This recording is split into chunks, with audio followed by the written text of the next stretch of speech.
Welcome to the Relationship Series podcast. My name is Ankush Jain, and each episode I'll be speaking to a different state of mind expert on the subject of relationships. This episode is split into two parts, so do look out for both of them. Welcome to episode 27 of the Relationship Series. Now, every week I'm excited to introduce my guest, and this week I'm extremely honoured and privileged to have Dr. George Pransky on the podcast with us. Dr. Pransky is one of the early pioneers of the principles behind state of mind, the principles of mind, thought and consciousness. And he's taught these principles for over 30 years to individuals, couples, businesses and colleagues. He's the author of the Relationship Handbook, which is a fantastic book, and he's also released over 50 audio recordings. During his career, he's served on the faculty of 3 graduate universities, and he continues to pioneer this understanding in new industries. He's currently a partner at Pransky & Associates and on the executive committee of the 3 Principles Global Community. Hi George, great to have you on the podcast. Oh, it's my pleasure to be here. Today I was interviewing someone else and they were talking about you. We spoke a little bit about this before we started the recording, and I didn't know this about you today, but it's a kind of a little bit coincidence and great to kind of introduce you. That the person I was interviewing, a guy called Steve Chandler, was saying that he was a fan of a guy called Colin Wilson, who's quite a famous author. And he said that George Pransky is the greatest psychologist of our generation, the greatest psychologist of our time. And that's how he was introduced to you. And so there's definitely high praise. And I know earlier on today when I let people know I was interviewing you, there was more interest about this interview than any of the ones I've done so far. So I'm extremely excited to have you on. And in my own life, your book, The Relationship Handbooks, had a huge impact. And it's probably the book that I buy most often for my own clients because I find it such a transformative book. Well, I think that's high praise, Angus. You have to wonder whether it's overstated, but that's a really, really generous thing that Steve Chandler said in quoting in that quote. So I've been looking forward to this interview. So it works out great that you have a lot of people looking forward to it because I'm looking forward to it as well. Absolutely, and I'm hoping that we're going to cover a whole load of topics today around the subject of relationships, and I know a lot of people are looking forward and have got a lot of questions which we'll come to towards the end of this interview.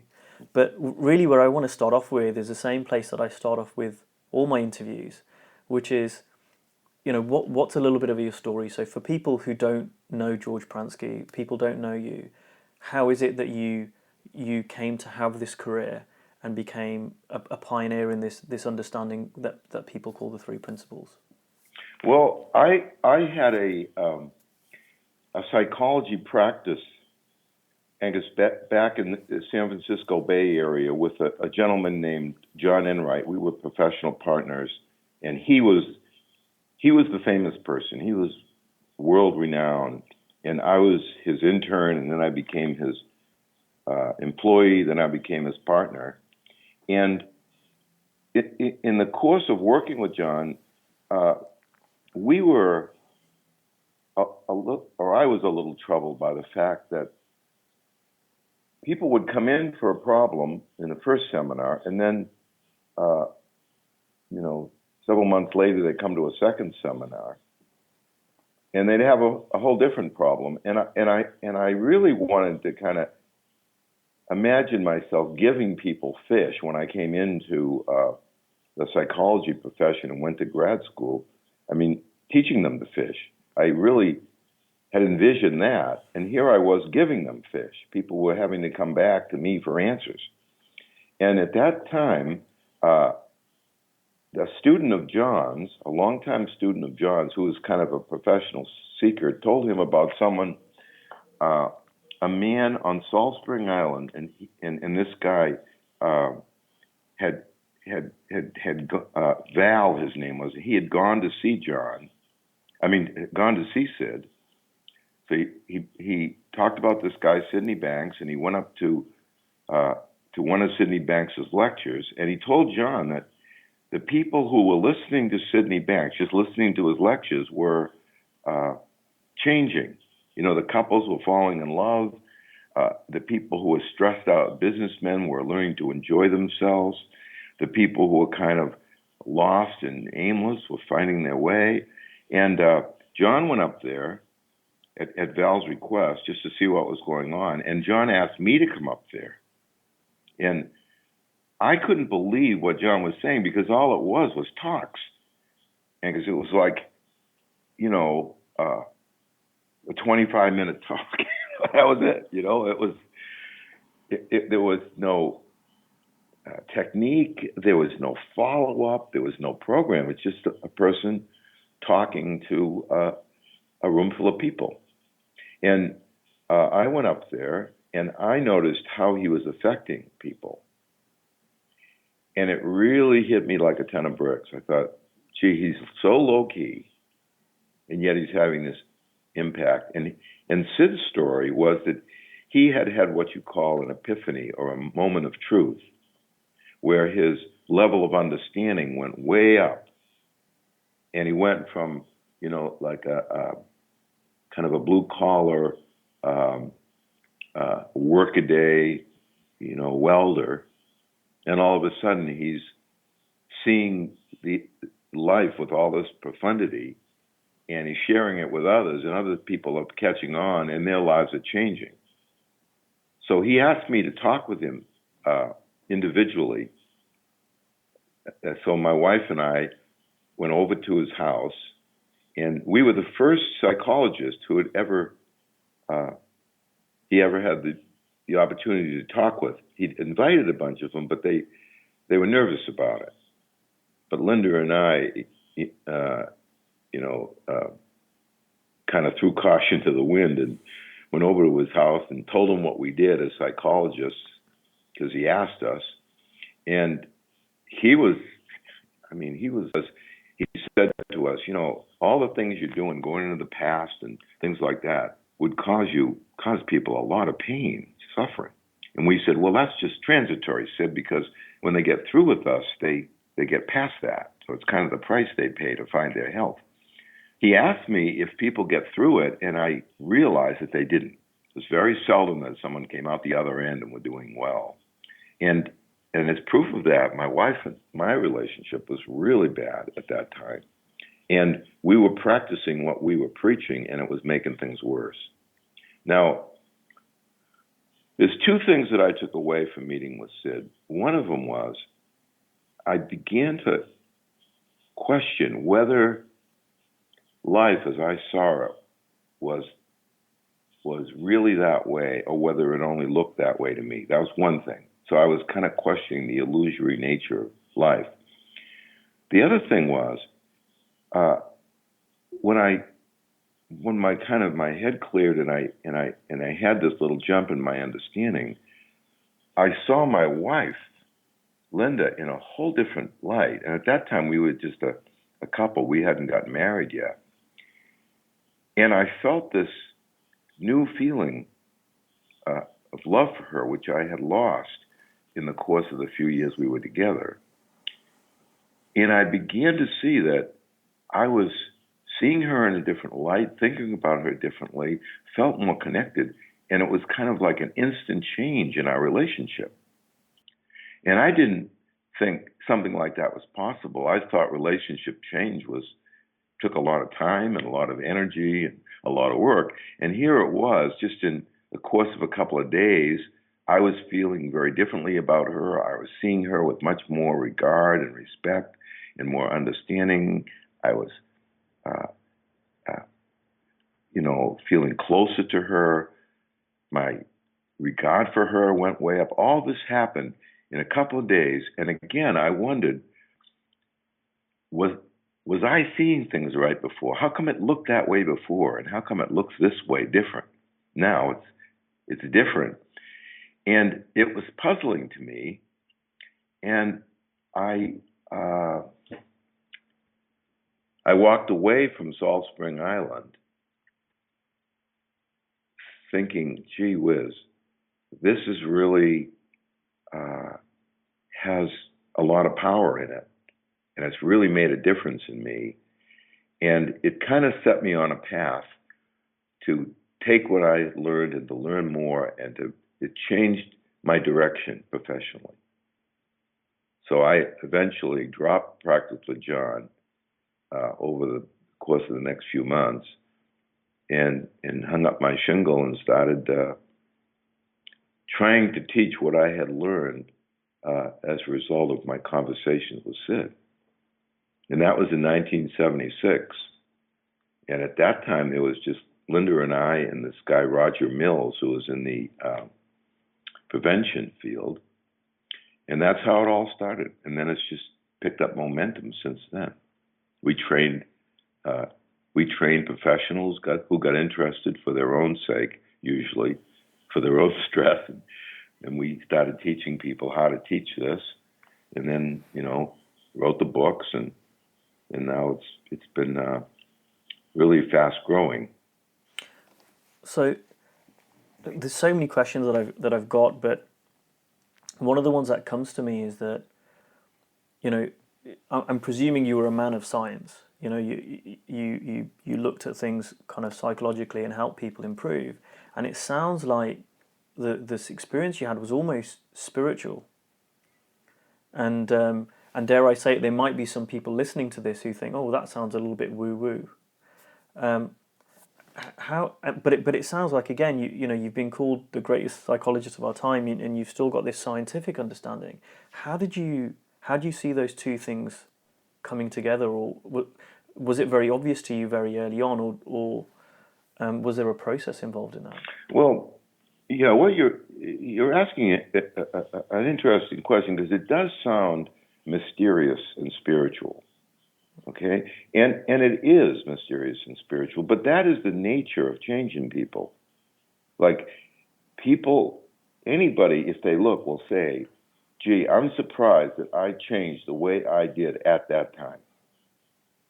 Like, I always wanted to change in this way and be more, more relaxed, less uptight. And then suddenly I became more relaxed and less uptight. And I wanted to be that way for a year, and it didn't happen. And then all of a sudden it happened. Okay, so you say to yourself, well, gee whiz, maybe the fact that he wanted to be that way was a part of it, but how come it happened when it happened, and not a day earlier or a day later? So there is a mysterious component to people's transformation, people's changes, people's evolution. It just happens all of a sudden. As a matter of fact, there was a research study I saw that I think they had 8 different approaches, and they were trying to understand why people change and how people change. And the subjects were, exposed to different approaches. And the thing that they found that surprised them was they called it, people changed in what they called discrete moments. And discrete moments mean separate moments. So a client would, in every case, the client would be no change, no change, no change, change. There would be the sudden elevation of change. And that was true in all the approaches. And that kind of confirms what you were saying, that there's a mysterious component to human change and human evolution. Now, the scientific part of it for me, and what makes it scientific for me, is that there are some, universal principles that are true of every human being that ever lived, that shed light on why people change and what's behind people's ability to change. In other words, the principles that you mentioned earlier that we teach is kind of the mental framework, if you will, or the intellectual framework that explains what's behind change, even though it doesn't explain it enough that it doesn't still remain mysterious and a little spiritual. But the principles do make sense out of why I changed the way I did, and why Sid has had his experience, and why our clients change the way they do. It does add some logic and some makes sense out of it. So could you just explain kind of high level or very simply for our listeners what these principles are? Yeah, let me define the principles in as simple a way as I can, understanding that this is a short explanation. This is a thumbnail explanation. In a manner of speaking, you could say that there are three forces in life, in our mental life. Okay, there are three forces at work, and those three forces are at work for everybody, every moment of every day. So, I don't know how, I think there's maybe 4 billion people in the world. Every single one of them is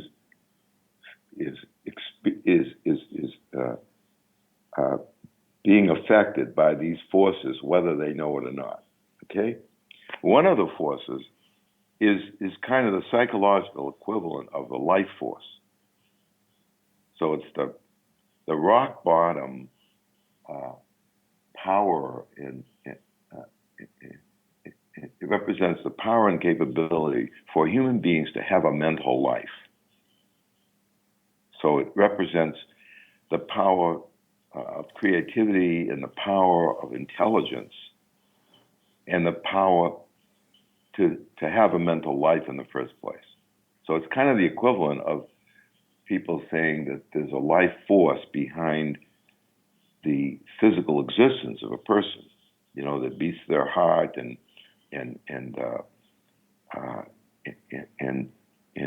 accounts for everything that happens to people physiologically. Well, this force, which we call mind, that's one of the principles, which is the force behind all life, not just human life, is the source of the second force, which is thought. Okay? So it's because of mind, because of the life force, that we are capable of thinking. And thinking is a constant force in our lives. People are thinking every second of every day, and there's a lot of thought that goes on. Most of it we don't even see. Like, for instance, thought mediates our heartbeat. It mediates our nervous system. Thought is everywhere. It's the director of life in our bodies, and it's the director of life mentally. Everybody is following their personal thinking. That's why everybody sees different and acts different. So thought is a constant, and that's why one of the definitions of whether we're alive is whether we're still thinking. If there's no longer thought in us, they say a person's dead. They're dead now. Okay, so that's one of the forces. The second force is thought. Okay, the third force is the one that's most invisible to people and takes the most time to explain. If you were in a course that we were giving, it would take the most time to explain this. And that force is what you call consciousness, that we are conscious beings. And the way that manifests is that our thoughts are connected to our sensory system. So our thoughts are brought to life via our senses. You see, so if I'm sitting here with you and I all of a sudden think, oh, gee, I had an appointment. I should have been left the house and done this. My stomach gets tight. I get a little nervous. I feel a little anxious, a little restless. And all that's because of that thought. You see, it immediately is brought to life as if it's real. So consciousness is the answer to the question, why is thought so compelling? Why do people follow their thoughts even when their thoughts don't make sense to anybody else? Why do people commit suicide? Because of the thoughts, the temporary thoughts of discouragement in their head. Why is thought the reason that people get divorced? Thought is behind everything we do, okay? And yet, no matter how irrational or ridiculous our thinking is, it's brought to life via consciousness. So consciousness is indiscriminate. It'll bring anything to life. Now, we have found that when people understand the true nature of thought, that it's transitory, that it, in consciousness, that it makes thought look real to us, just those two things alone have elevated people's understanding of life. So that's why I say it's predictable that people will evolve and will have these vertical jumps in their understanding. Most anybody you meet will say, I understand things different, I see different, and I feel different than I did when I was in high school. I wish I could go back and live that again, because with what I know now, because everybody evolves, their consciousness evolves in the course of their life. And these principles explain why that happens. So I guess a question that I've got with that is then, why do different people seemingly have different jumps in their level of consciousness? And I'm sure everyone listening to this can think, well, maybe from school there are some people that really mature, maybe is how we say it in the UK, they mature and grow up, and there's still some people that we may know that still are in the same consciousness, to use your word, as they were in school. Well, it's a good question. What you're saying is, why aren't we all moving at the same pace? Right. Now that's as mysterious as why do we change when we change. But if you take into account the principles that I was talking about, the forces in life and the understanding of those forces, the people who look in the direction of those forces look to understand the nature of those forces, to understand how the mind works. And understanding how the mind works has a disproportionate contribution to people's evolution. In other words,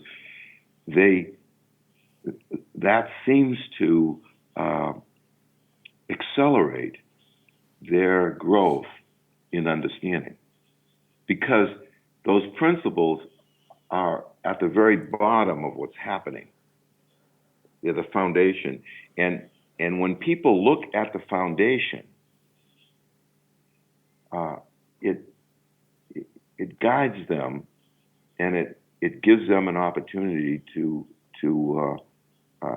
understand more. Now, in contrast, if a person didn't look inside as to what's behind, what's the nature of life, what's behind life, and they just looked at outside life itself, what's happening, and they wouldn't evolve as fast, because they wouldn't be looking at the source.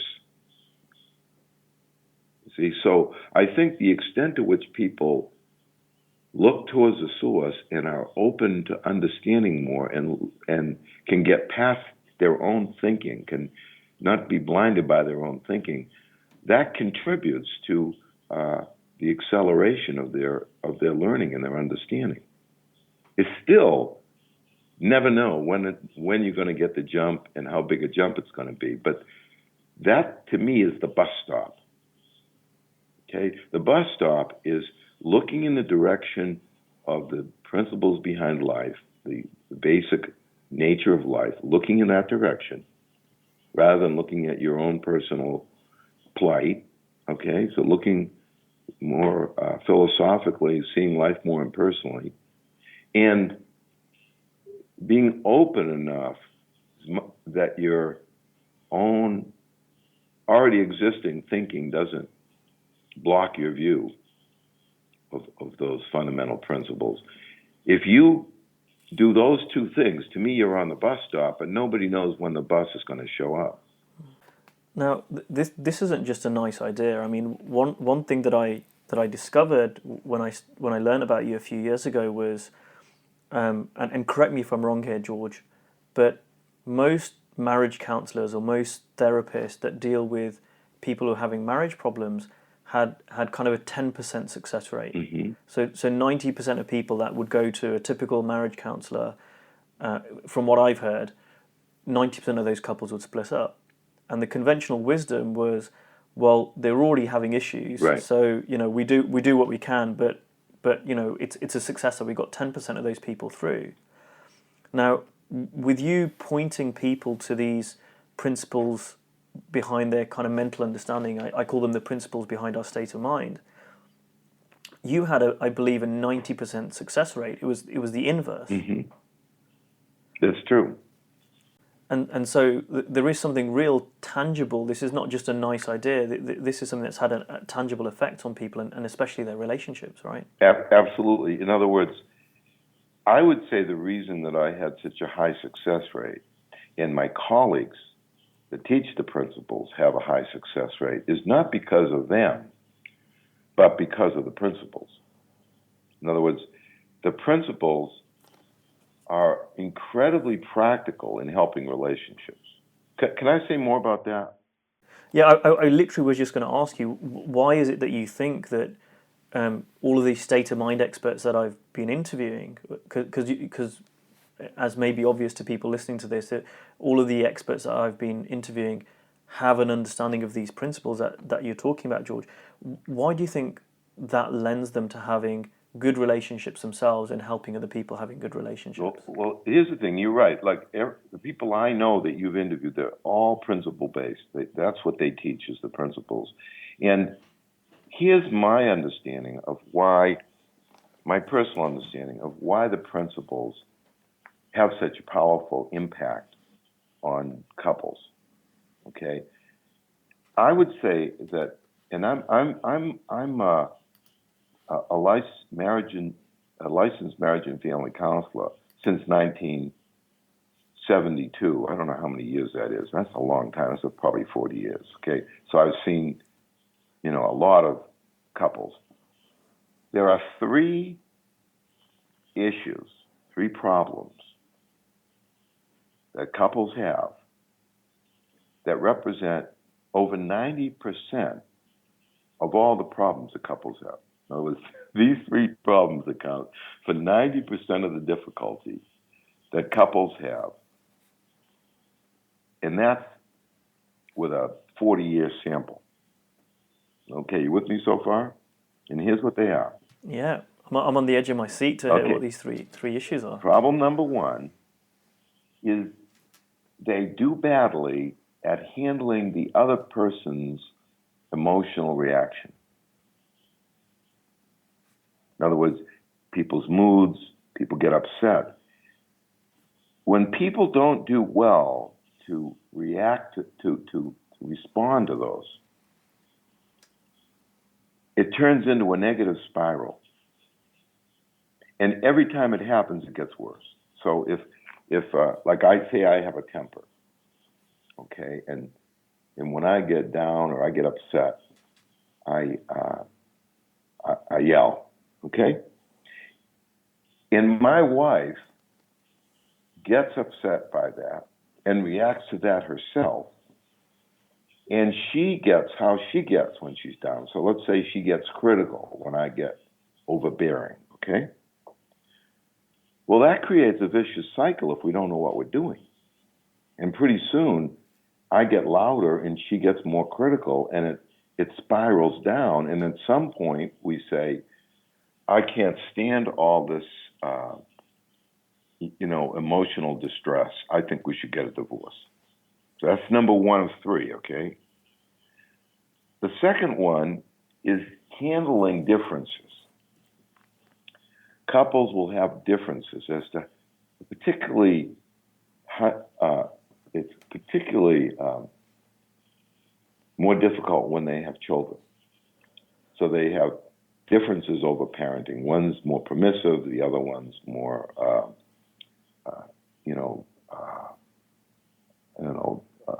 stricter, we'll say, okay?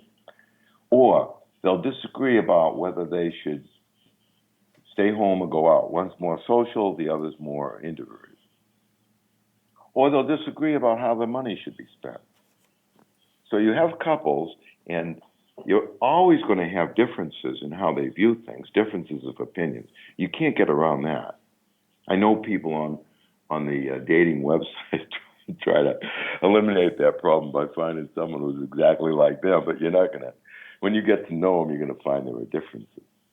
Now, those differences can either draw you apart or make you synergistic. They can either cause conflict, or they can give you, make you complementary, make it so that the whole is greater than the sum of the parts. Okay? And so it's like a fork in the road. If you go down the fork of conflict, it gets worse. Because every time the subject comes up about what should we do with the kids, the memories of the old bad conversations come to mind, and the conversations degenerate. Okay? That leads to people getting divorces. We're not compatible. We're just not compatible. We can't work things out. We can't communicate. And understandably, people get hopeless. Yeah, and I love that. And I know something that was pointed out to me was how compatibility is overrated. And we had a previous podcast that talked about this. And what I realized was, when you first meet someone, or you see people that are in love and they've just got together, where they are the same, they say, "Oh, I love this person. They're so similar to me." And where they're different, it's like, "Oh, I love that about them. They're so different to me." Like it's whether they're the same or different, there's no issue. And when couples are having an issue, then it's like, "You're too similar to me, we can't get on," or "You're too different to me, we can't get on." And ironically, it's the differences that brought them together. So it's not just random. Yeah. In other words, say, use an example, she loved the fact that he had this rich relationship with his buddies, and that was good for her, because she was a little, get the tendency to get isolated, a little self-conscious with people. So she's saying, "Oh, this is great. This guy is really out there. He really is in good rapport with a lot of people." Once they go down the wrong path there, she's complaining that he's never home. I'm left out. And he's complaining, "You're a stick in the mud. Why don't you come out with me?" Whereas when they got together, he was saying, "I love being with her. She's so settling. She's so calming. She's kind of keeps me grounded. I love that about her." And then later he's complaining that she's not social enough. So you go down that fork of relating to differences, to separate realities, badly, and it's going to take you in a bad direction. If you go down the other fork and you can be understanding of differences and appreciate them, your relationships gets better and better, and it helps both of you to be nicer people, because you can learn from each other. So that's 2 of 3, okay? The third one, which is going to be the most surprising of the 3, is expectations. Expectations is a huge problem in relationships, because people get together, really enjoy each other's company, and then there are things that are different than they expect, and it sours their feeling about the person. So I'll use myself as an example, myself and my wife, Linda. When she met me, there were a lot of things that she liked about me and I liked about her, okay? we're driving somewhere, and the car breaks down. And she says to me, well, aren't you going to take a look, open the hood, take a look? I said, I wouldn't know what I was looking for. She said, well, why don't you just check it out? I said, Linda, I don't know anything about cars. She said, well, you must know, what to look for. I said, I don't. Well, it turns out not only didn't I know about cars, but her brother and her father were absolute experts in fixing things around the house. And I was terrible. The only thing I knew how to use was a screwdriver and a hammer sometimes. It wasn't in my background. My family would hire someone and they'd fix it. In my neighborhood, you would be embarrassed if someone saw you using a tool of any sort. Okay? In her neighborhood, you'd be embarrassed if you had a repairman come to the house. So she just expected that I would do the manly things, like fix cars and work on the house and fix things in the house. And it was a real disappointment. I'm talking major disappointment. And she lost respect for, my manhood, and she thought that I was lazy, and it really affected her. Okay? And I had disappointments as well, things that I wouldn't have anticipated when we first met. So we began to see that we were different than the other person expected us to be. And we did not handle that well. And it soured our feeling. And it disappointed us. Okay, so we fell into all three traps. We had we could not talk about differences. Our talks would go south immediately. We both get upset. We could not resolve differences. And we both reacted to the other person's behaviors. For me, I was really harsh. And Linda would get extremely upset at my harshness. So in all three areas, Linda and myself, we went south quick. And we started out great. We got along great. We just loved being together. And those three things just ate our lunch in terms of our relationship. And every 90+% of the couples that come in have one, usually all three of those. Now, the thing about the principles is when you start to understand about thought and how people are their reality is their own thinking. They can only see what's coming through their thinking because it's brought to life to make it look real. It helps you to be understanding of differences. Okay?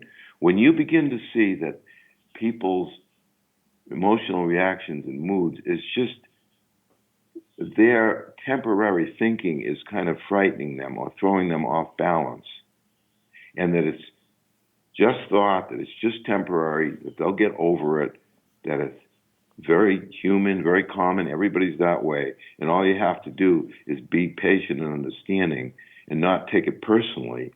If you understand that from your exposure to the principles, the other person's reactions will not ruin your relationship. As a matter of fact, you'll get better and better at that. You'll have a learning curve. And pretty soon, your own reactions will shrink, and your reactions to the other person's reactions will shrink. So you'll spend more time being close. And as you understand how thought gives people their own subjective reality, and they believe in that reality, and that's all they can see, you're able to work around differences. And if you have a conversation, you begin to see what state of mind works for conversations, and you use your feelings as a guide. And if your feelings are going south, you stop and reset rather than just continuing to go in that direction. And you also begin to see how your expectations are are affecting you adversely. And we teach couples that big time, and usually it's a surprise to them. They thought that expectations was the idea, and meeting expectations. And they talk about, well, in the other counseling we've been in, we would lay out our expectations, and the other person would tell you how they were going to meet them. But this is totally the opposite. People take accountability for their own experience, and they work out their expectation differences rather than just reacting to it and feeling bad. This was the Relationship Series podcast with Ankush Jain. Please note, as well as listening via YouTube, you can download this and every episode to your smartphone via iTunes or Stitcher. If you like this episode, please subscribe, share it online, and leave us your feedback. Thanks for listening.